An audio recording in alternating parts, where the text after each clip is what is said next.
Hi friends, welcome to Lucky's learning network. మనం ఇప్పుడు ఉప్పులూరి కామేశ్వరరావు గారిచే రచింపబడిన వాల్మీకి రామాయణంలోని యుద్ధకాండ చెప్పుకుంటున్నామండి. ఆలస్యం చేయకుండా నెక్స్ట్ పార్ట్లోకి వెళ్ళిపోదామండి. హనుమంతుడు చెప్పిన సీతా దర్శన వృత్తాంతం విని రాముడు సంతోషించాడు. అంతటి దుష్కర కార్యం సాధించినందుకు అభినందించాడు. ఈ లోకంలో ఎవరూ ఊహించడానికి కూడా సాహసించని గొప్ప పనిని హనుమంతుడు చేశాడు. వాయువు, గరుడు, హనుమంతుడు తప్పితే ఈ సముద్రాన్ని దాటి వెళ్ళి క్షేమంగా తిరిగి రాగల నాలుగవ వాడు కనిపించడం లేదు. అంతేకాదు, దేవదానవ యక్ష రాక్షసులలో ఎవరూ ఎదిరించలేని లంకలోకి ప్రవేశించి ప్రాణాలతో బయటకు రావడం హనుమంతుడికి తప్ప వేరెవరికీ సాధ్యం కాదు. ప్రభు అప్పగించిన పనిని ఉత్సాహంతో చేసుకువచ్చేవాడు పురుషశ్రేష్ఠుడు. ఎంత చెప్పారో అంతే చేసి ఊరుకునేవాడు మధ్యముడు. చెప్పిన పని చేయగల సమర్థత ఉండి శ్రద్ధగా చెయ్యని వాడు అధముడు. ఈ హనుమంతుడు పురుషశ్రేష్ఠుడు. నా ప్రాణం నిలబడే వార్త చెప్పి నన్ను రక్షించాడు. నేనే ఇంతటి ప్రియవార్తను చెప్పిన వాడికి ఇవ్వవలసినంత గొప్ప పారితోషికం ఇవ్వలేకపోతున్నాను. ఇంతటి మహాత్ముడికి ఈ సమయంలో నా సర్వస్వమైన ఆలింగనాన్ని మాత్రమే ఇస్తున్నాను. ఇలా చెప్పి సంతోషంతో శరీరం పులకిస్తుంటే రాముడు హనుమను కౌగిలించుకున్నాడు. హనుమ వినయంగా నిల్చున్నాడు. ఆ తరువాత హనుమంతుడిని లంకను గురించి అడిగాడు. హనుమంతుడు వాక్యకోవిదుడు. యుద్ధతంత్ర బాగా తెలిసిన మహావీరుడికి చెప్పవలసినట్లు చెప్పాడు.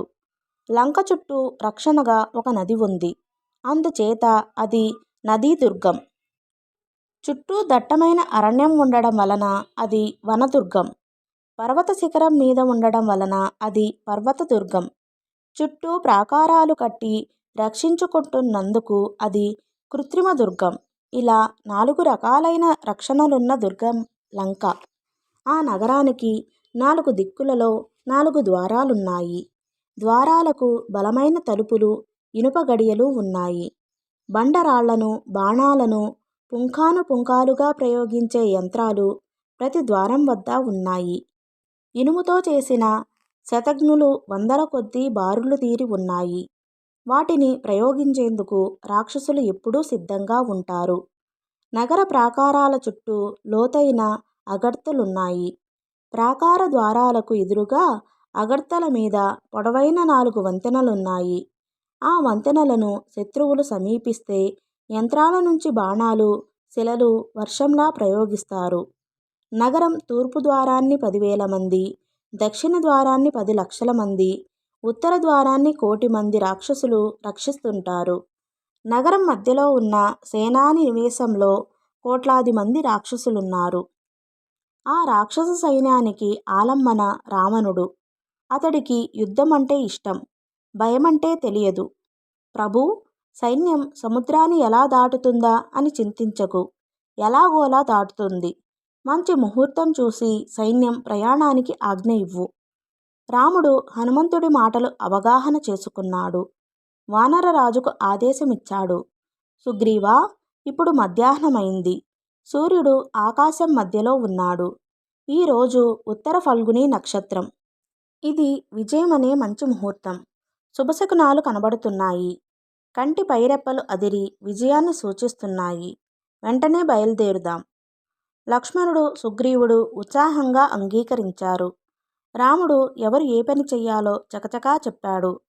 నీలుడు 1,00,000 మంది వానరులతో ముందు నడిచి సైన్యానికి మార్గం చూపిస్తాడు. గజుడు, గవయుడు, గవాక్షుడు సైన్యం అగ్రభాగంలో ఉండి నడిపిస్తారు. వృషభుడు సేన కుడి పార్శ్వాన్ని, గంధమాదనుడు ఎడమ పార్శ్వాన్ని రక్షిస్తారు.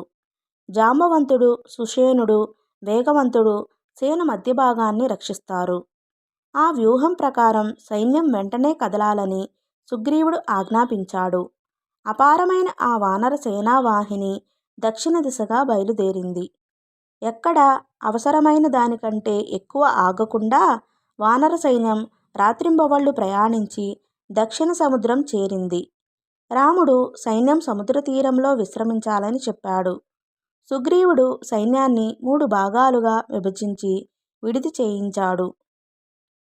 ఆ 3 భాగాలు వానరులు, కొండముచ్చులు, భల్లూకాలు. అంతు కనబడని ఆ సముద్రం పక్కన అంతు కనబడని మరొక సముద్రంలా వానరసేన విడిది చేసింది. వానరులందరూ దక్షిణ సముద్రాన్నే చూస్తున్నారు. కనుచూపు మేర అంతటా కెరటాలతో హోరుమంటున్న ఉప్పు నీరే. దూరంలో సముద్రజలం, ఆకాశం కలిసిపోయినట్లు ఉన్నాయి. నక్షత్రాలతో నిండిన ఆకాశం, రత్నాలతో నిండిన సముద్రం ఒకదానినొకటి సమానంగా ఉన్నాయి. లంకలో రావణుడు మంత్రులతో సమావేశమయ్యాడు. హనుమంతుడు అశోకవనం ధ్వంసం చేసి, నిండు సభలో తనను అవమానించి, నగరమంతా అగ్నికి ఆహుతి చేసి, సీతతో మాట్లాడి వెనక్కు వెళ్ళిపోతుంటే ఇంతమంది రాక్షస వీరులు ఏమీ చెయ్యలేకపోవడం అవమానం అనిపించింది. సిగ్గుతో కొంచెం తల వంచుకొని ఇలా అన్నాడు. ఎవరూ ఎదిరించలేని లంకను ఒక్క వానరుడు ఎదిరించాడు. ఎంతోమంది మహావీరులైన రాక్షసులను చంపాడు. నగరాన్ని అల్లకల్లోలం చేశాడు. అటువంటి అనేక మంది వానర వీరులతో రామలక్ష్మణులు లంకపైకి వస్తున్నారు. ఏదో ఉపాయంతో సముద్రాన్ని దాటినా దాటగలరు. లేదా పరాక్రమంతో నీరు ఎండిపోయేలా చేసి నడిచి వస్తారు. ఈ పద్ధతిలో లంకకు మనకు ఏది శ్రేయస్కరమో ఆలోచించండి. ఆలోచన వలననే విజయం లభిస్తుంది. లోకంలో రాజులు 3 రకాలు. సమర్థులైన మంత్రులతో ఆలోచించి ఆ పైన దైవాన్ని అనుకూలం చేసుకుని పని ప్రారంభించేవాడు ఉత్తముడు. ఒంటరిగా ఆలోచించి ఒక్కడే నిర్ణయం తీసుకుని ఒక్కడే పని ప్రారంభించేవాడు మధ్యముడు. గుణదోషాలు ఆలోచించకుండా గాలిలో దీపం పెట్టి పని ప్రారంభించేవాడు అధముడు. అలాగే ఆలోచనలు కూడా 3 రకాలు. శాస్త్రాన్ని అనుసరించి స్థిరంగా ఆలోచించే మంత్రుల పద్ధతి ఉత్తమం. అభిప్రాయ భేదాలున్నా సర్దుకుపోయి రాజీపడి ఒక నిర్ణయానికి వచ్చేవారి పద్ధతి మధ్యమం. ఐకమత్యం లేక ఎవరికి వారే పంతానికి పోయి ఆలోచించేవారి పద్ధతి అధమం. మీరంతా ఉత్తములైన మంత్రులు. శత్రువు విషయంలో ఏం చెయ్యాలో ఆలోచించండి. రావణుడి మంత్రులు అతడి బలాన్ని పొగిడారు. గతంలో అతడు సాధించిన విజయాలను కొనియాడారు.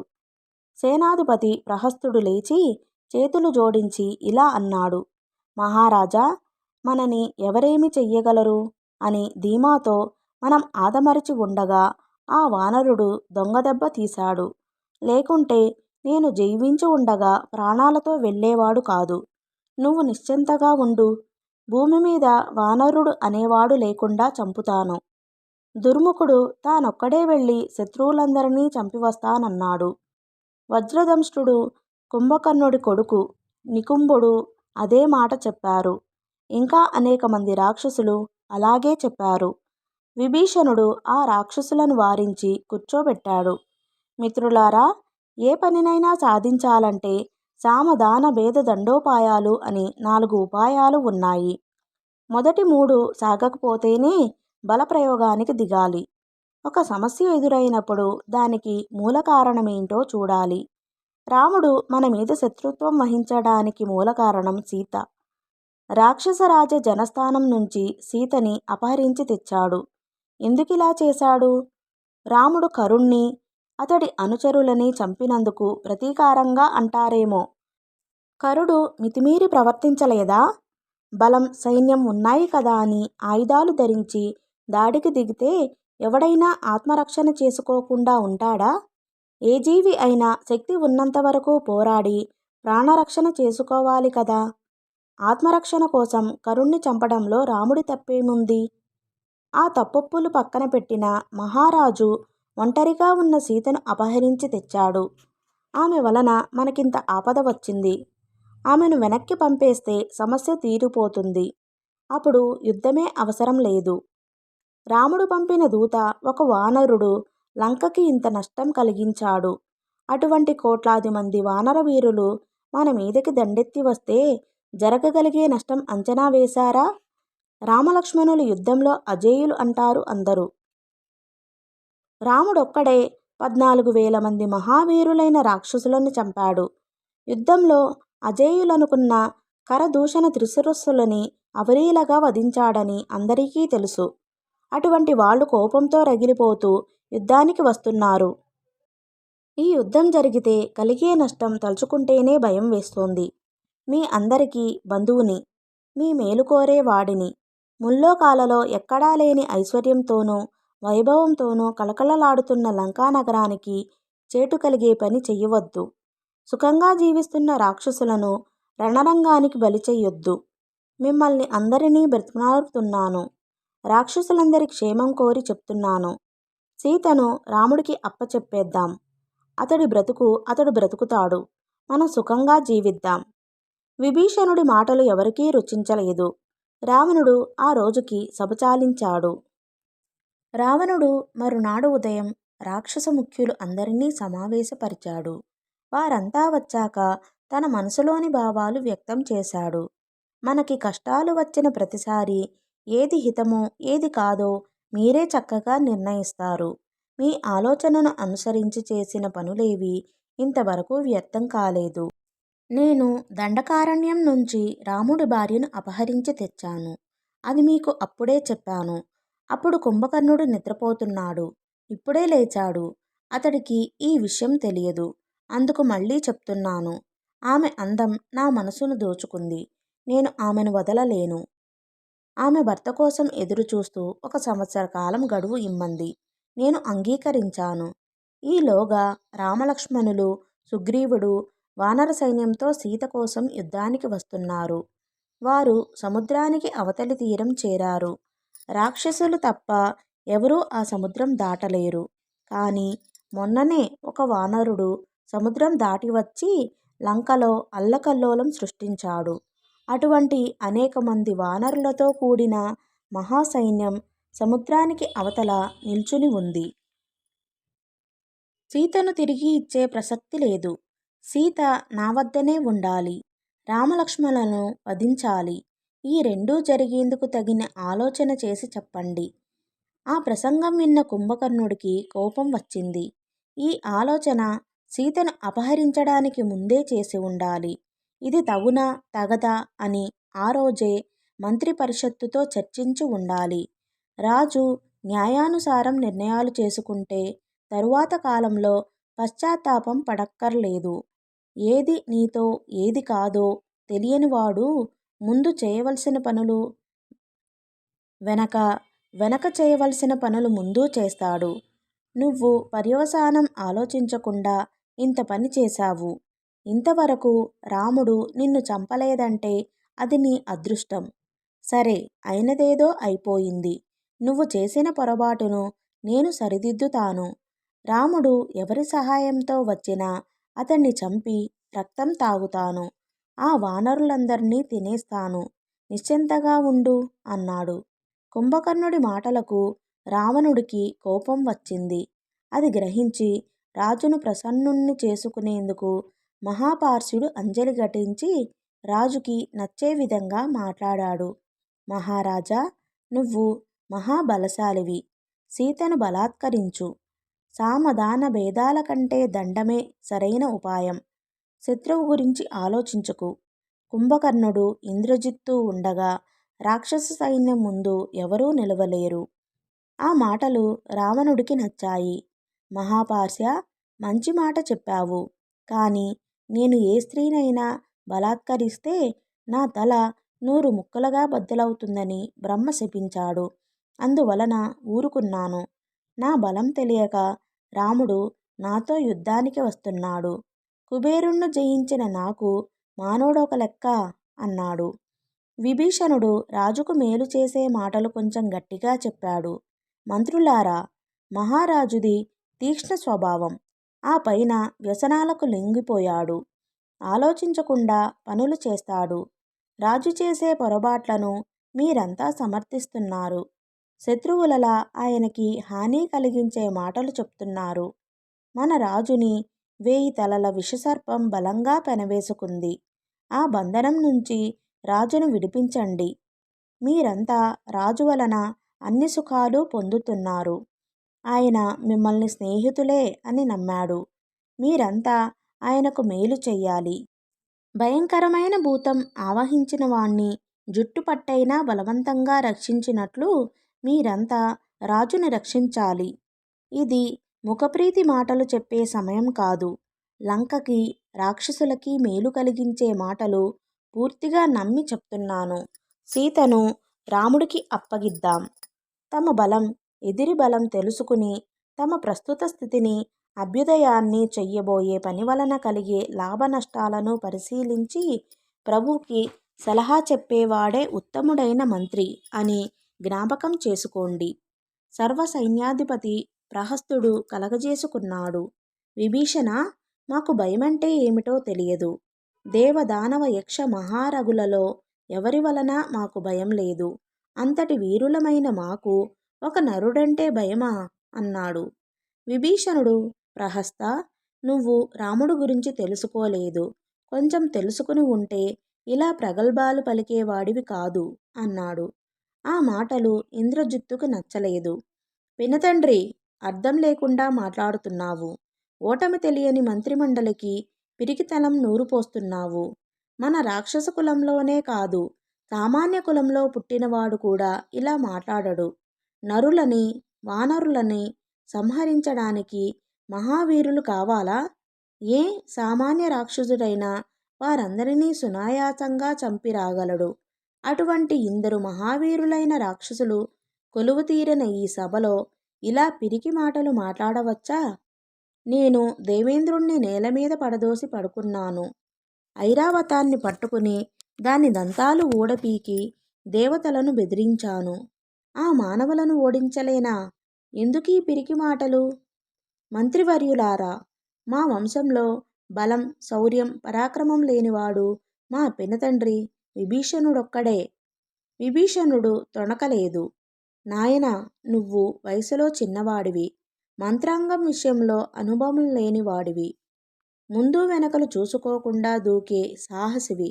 నువ్విలా మాట్లాడడం నీ తప్పు కాదు. కీలకమైన విషయాలు చర్చించే సభకి నిన్ను పిలిచిన వారిది తప్పు.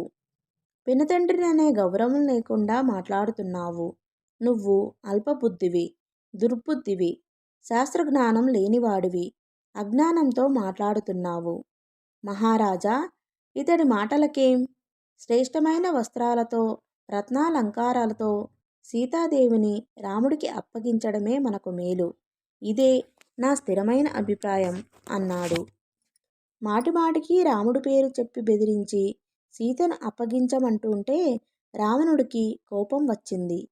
శత్రువు పక్కనే ఉన్నా జీవించవచ్చు, కోపించిన విషసర్పంతో కలిసి నివసించవచ్చు, కానీ మిత్రుడినని చెప్పుకునే శత్రువుతో కలిసి క్షేమంగా బ్రతకలేము. విభీషణ, లోకంలో జ్ఞాతుల స్వభావం నాకు తెలుసు. వారు జ్ఞాతులకు ఆపద కలిగితే సంతోషిస్తారు. తమలో శ్రేష్ఠుడైన వాడిని గురించి తిరస్కారంగా మాట్లాడతారు. బయటకు ప్రేమ ఒలకపోస్తూ అయినవాడికి ఆపద వస్తే మనసులో ఆనందిస్తారు. లోకంలో అన్ని భయాల కంటే జ్ఞాతి భయం తీవ్రమైనది. పూర్వం ఒక అడవిలోకి ఏనుగులను పట్టేవాళ్ళు వెళ్ళారు. వారిని చూసి అడవిలో ఉన్న ఏనుగులు ఇలా అనుకున్నాయి: మనకి అగ్ని వలన భయం లేదు, వీళ్ళు తెచ్చిన ఆయుధాల వలన భయం లేదు, మనని కట్టడానికి ఎంత బలమైన తాళ్ళు తెచ్చినా వాటి వలన భయం లేదు. మనకు ఉన్న ఒకే ఒక భయం, మనని పట్టడానికి వీళ్ళు తీసుకువచ్చిన మన జ్ఞాతులైన ఏనుగుల వలనే. జ్ఞాతి వలన అంత ప్రమాదముంది. నేను ఐశ్వర్య సంపన్నుడనై లోకమంతటా గౌరవం పొందుతుంటే నువ్వు చూడలేకపోతున్నావు. తామరాకు మీద పడిన నీరు ఆ ఆకు వలన ఎంత అందం పొందినా ఆకుతో కలవదు. దుర్మార్గుడైన బంధువు అంతే. నా తమ్ముడివి కావడం వలన ఇంతసేపు ఇలా మాట్లాడినా బ్రతికిపోయావు. ఇదే మరొకడైతే ఈ పాటికి వాడు ప్రాణంతో ఉండేవాడు కాదు. ఛీ, కులం చెడగొట్టేందుకు పుట్టిన వాడివి. సహించలేని ఆ పరుషవాక్యాలు విని విభీషణుడు గద తీసుకుని ఆకాశంలోకి ఎగిరాడు. రాజా, నువ్వు నాకు అగ్రజుడివి. అన్నగారు తండ్రితో సమానుడు. నువ్వు ధర్మ మార్గంలో లేకపోయినా నిన్ను గౌరవించడం నా ధర్మం. నీకు మేలు చేసే మాటలు చెప్పడం నా కర్తవ్యం. మనసుకు నచ్చే మాటలు చెప్పేవారు రాజులకు కోకొల్లలుగా దొరుకుతారు. మనసుకు నచ్చకపోయినా మేలు చేసే మాటలు చెప్పేవారు అరుదు. వినే ప్రభువు అంతకంటే అరుదు. సోదరా, నువ్వు యమపాశానికి తగులుకుంటూ ఉంటే చూడలేక నీ మేలుకోరి చెప్పిన మాటలు నచ్చకపోతే నన్ను క్షమించు. నీ సభలో ఇలా పరుషవాక్యాలు పడలేను. నేను వెళ్ళిపోతున్నాను. నీకు క్షేమమగుగాక. సెలవు. విభీషణుడి వెంట విశ్వాసపాత్రులైన అతడి ముఖ్య అనుచరులు నలుగురు బయలుదేరారు. వారందరూ ఆకాశ మార్గంలో నేరుగా రామలక్ష్మణులు ఉన్న చోటికి వెళ్ళారు. విభీషణుడు అతడి అనుచరులు రాముడున్న చోటికి వచ్చి ఆకాశంలో నిలిచారు. వానరులంతా ఆ రాక్షసులను చంపడానికి సిద్ధమయ్యారు. విభీషణుడు కంగారు పడకుండా బిగ్గరగా ఇలా ప్రకటించాడు. నా పేరు విభీషణుడు. రాక్షసరాజు రావణుడి తమ్ముణ్ణి. మా అన్న జనస్థానంలో అపహరించి తెచ్చిన సీతను లంకలో బంధించాడు. ఆమెను రాముడికి అప్పచెప్పమని బ్రతిమాలాను. కానీ నా మాటలు నచ్చక రావణుడు నన్ను అవమానించాడు. అందువలన నేను భార్యాబిడ్డలను వదిలి రాముణ్ణి శరణు వేడుకుంటున్నాను. విభీషణుడు శరణాగతుడై వచ్చాడని రాముడికి చెప్పండి. సుగ్రీవుడు రాముడితో కంగారుగా ఇలా చెప్పాడు. రామా, ఇతడు క్రూరుడైన రావణుడికి తమ్ముడు. రాక్షసుడు. ఇతడు క్రూరుడే అయి ఉంటాడు. ఇతడు రావణుడి గూఢచారి అయి ఉండవచ్చు. కాకుల మధ్య చేరిన గుడ్లగూబల మనకు హాని చేస్తాడు. ఇతడికి తగిన దండన ఇచ్చి పంపించి వెయ్యి. రాముడు సుగ్రీవుడి మంత్రులను వారి వారి అభిప్రాయాలు చెప్పమన్నాడు. ఆ రాక్షసుడు దేశం కాని దేశంలో కాలం కాని కాలంలో వచ్చాడని అతన్ని అనుమానించాల్సిందేనని జాంబవంతుడు చెప్పాడు. శరభుడు అతడి మీద గూఢచారుల్ని ప్రయోగించి పరీక్షించాలన్నాడు. ఇతరులు కూడా అతన్ని అనుమానించాలన్నారు. రాముడు హనుమంతుడికేసి చూశాడు. రామా, ఏం చెయ్యాలో నీకే తెలుసు. అయినా అడిగావు కనుక నా అభిప్రాయం చెప్తున్నాను. నేను ఇతరుల కంటే గొప్పవాడిని కాదు. కానీ వారి అభిప్రాయాలతో ఏకీభవించలేకపోతున్నాను. ఇతన్ని పరిశీలించాలంటే ఇతడికి ఏదైనా పని అప్పగించి చూడాలి. ఈ దశలో అపరిచితుడికి పనులు అప్పగించలేము. గూఢచారులను నియోగిద్దామన్నారు. ఎదురుగా ఉన్నవాడి రహస్యాలు గూఢచారి ఎలా కనబడతాడు? దేశం కాని దేశంలో వచ్చాడన్నారు. నా ఉద్దేశంలో ఇతడు శరణు కోరడానికి ఇదే తగిన దేశం, ఇదే తగిన కాలం. ఇతడి ముఖ కవళికలలో గాని మాటలలో గాని హావభావాలలో గాని నాకు కపటం కనబడలేదు. నువ్వు వాలిని చంపి సుగ్రీవుడికి రాజ్యం ఇప్పించావని విని ఉంటాడు. రావణుడి దుష్ట ప్రవృత్తికి విసిగిపోయి ఉండవచ్చు. నిన్ను ఆశ్రయించి రాక్షస రాజ్యం పొందాలని కోరికతో ఉండవచ్చు. ఇవన్నీ ఆలోచించి నిజంగానే శరణు కోరుతున్నాడని నా అభిప్రాయం అన్నాడు హనుమ. సుగ్రీవుడు, రామా, వీడు దుష్టుడు కావచ్చు, కాకపోవచ్చు. ఆపదలో ఉన్న అన్నగారినే వదిలి వచ్చాడు. వీడు ఎవరి పట్ల నమ్మకంగా ఉండగలడు అన్నాడు. రాముడు సుగ్రీవుడి ఆలోచనను అభినందించి ప్రశాంతంగా సమాధానం చెప్పాడు. సుగ్రీవా, రాజ్యపాలన చేసే వారందరికీ తెలిసిన సూక్ష్మమైన విషయం ఒకటుంది. మనిషికి తన కులంలో వాడే శత్రువు అవుతాడు. జ్ఞాతుల మధ్య సాధారణంగా వైషమ్యాలు ఉంటాయి. ఒక కులంలో ఉన్నవారందరూ మంచివారు కాదు, అందరూ చెడ్డవారు కాదు. రాజులు నిత్య శంకితులు. రావణుడు ఇతన్ని అనుమానంతో వదిలేసి ఉండవచ్చు. ఇతడికి మనతో సహజ శత్రుత్వం లేదు. రాక్షసుడే అయినా వివేకవంతుడు కావచ్చు. రాజ్యం మీద కోరిక ఉండవచ్చు. ఇంకా ఇటువంటి అనేక కారణాల వలన ఇతడు మనల్ని ఆశ్రయిస్తున్నాడు. మనం కూడా ఇతన్ని స్వీకరించవచ్చు. అందరూ సోదరులు భరతుడిలా ఉండరు. అందరూ కుమారులు నాలా ఉండరు. అందరూ స్నేహితులు నీలా ఉండరు. ఇతడు నాకు గాని మీకు గాని అపకారం చేస్తాడని భయపడకండి. పిశాచ దానవ యక్ష రాక్షసులలో ఎవరి వలన మనకు భయం లేదు. నేనే గనుక తలుచుకుంటే వారందరినీ వేలి కొనగోటితో సంహరించగలను.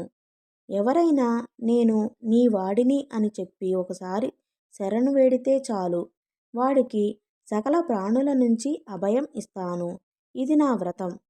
సుగ్రీవా, వచ్చినవాడు విభీషణుడే అయినా సాక్షాత్ రావణుడే అయినా నేను వాడికి అభయం ఇస్తున్నాను. అతన్ని తీసుకురా. సుగ్రీవుడు రాముడి ఔన్నత్యానికి నమస్కరించాడు. రామా, ఇలా మాట్లాడడం నీకే చెల్లింది. ఇతడు మనతో సమానుడై మనకు మంచి మిత్రుడగు కాక అన్నాడు.